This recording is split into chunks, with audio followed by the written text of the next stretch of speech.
Hello বন্ধুরা, আজকে বানাবো মাছের ঝাল। প্রথমে মাছগুলো কেটে বেছে ধুয়ে নেব। এই মাছটা কি মাছ বলুন তো? এবারে নুন হলুদটা মাখিয়ে রাখবো।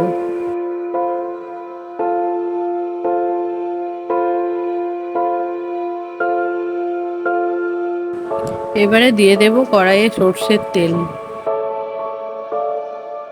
এবারে তেলটা গরম হয়ে গেছে, মাছগুলো ভেজে নেব।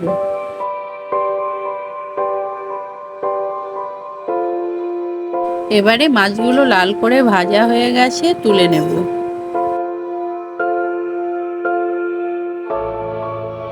এবারে সর্ষে আর 4টে কাঁচা লঙ্কা বেটে নেব।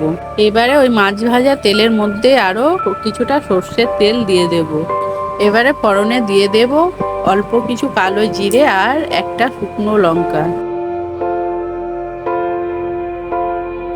এবারে দুটো টমেটো কেটে রেখেছিলাম দিয়ে দেব, দিয়ে কিছুক্ষণ ভেজে নেব। এবারে বেটে রাখা কাঁচা লঙ্কা আর সর্ষে দিয়ে দেব। এবারে দেব অল্প একটু হলুদ।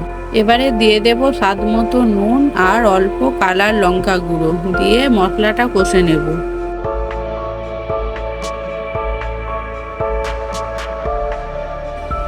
এবারে মশলাটা কষানো হয়ে গেছে, তেল ছেড়ে এসেছে। এবারে দিয়ে দেব জল।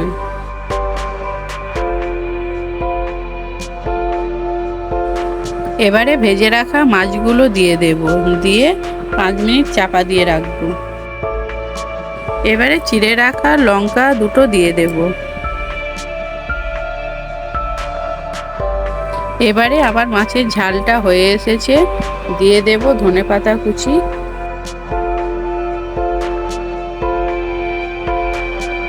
আমাদের মাছের ঝালটা রেডি হয়ে গেছে। আপনাদের যদি ভালো লাগে একবার এইভাবে রান্না করে দেখবেন, ভালো লাগবে।